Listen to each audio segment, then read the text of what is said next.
Ada yang namanya merek 3 dimensi, ada suara yang juga dipakai sebagai merek, atau ada juga suatu merek yang berupa hologram. Ya. Next.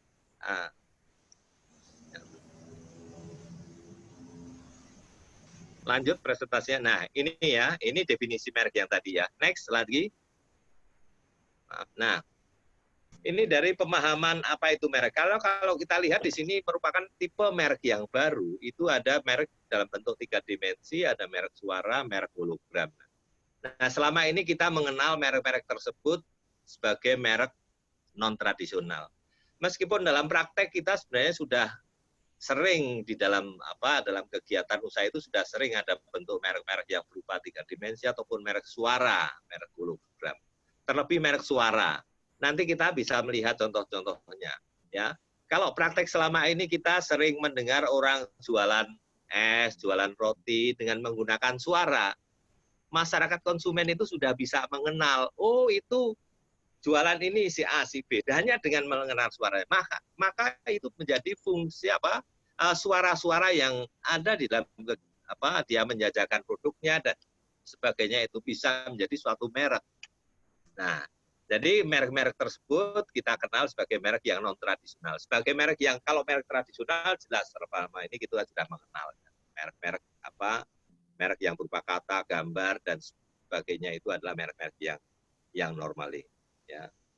Nah, lalu apa? Fungsi merek itu adalah sebagai tanda pembeda. Artinya untuk membedakan produk barang yang satu yang atau jasa yang diproduksi oleh pihak yang satu dengan pihak lain. Ya.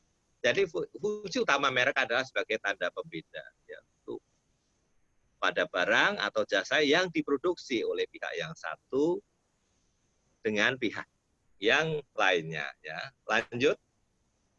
Next. Nah, ini contoh. Ini kalau kita melihat contoh merek 3 dimensi.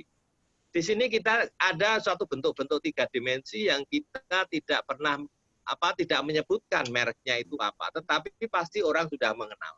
Ya.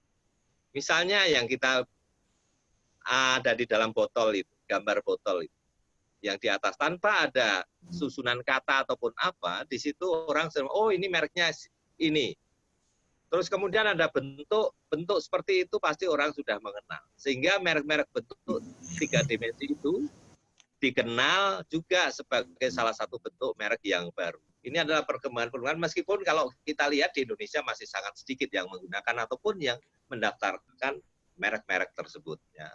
Tetapi kalau praktek di luar kayaknya sudah banyak sekali. Tapi kedepannya pasti akan berkembang ke situ. Ya, next. Nah, ini contoh merek suara, ya. Merek suara yang sebagian juga sudah ada beberapa pendaftaran merek yang diajukan ke kantor merek di Ditjen KI, Direktorat Merek, ya, atau mereka mendaftarkan merek-merek suara seperti itu. Ya. Itu adalah bentuk-bentuk yang sifatnya yang bentuk kalau kita boleh dikatakan baru di dalam aturan undang-undang kita, undang-undang sudah tahun 2016. Tetapi mungkin di dalam prakteknya itu sudah lama dipergunakan. Hanya saja memang belum ada aturan hukumnya untuk perlindungan merek-merek tersebut. Tetapi dengan berlakunya Undang-Undang Nomor 20 Tahun 2016 tentang merek yang baru, maka merek-merek suara itu sudah bisa untuk didaftarkan. Dan sampai saat ini sudah ada beberapa merek yang masuk permohonannya ke Ditjen KI. Next, lanjut. Nah, ini contoh merek-merek hologram ya.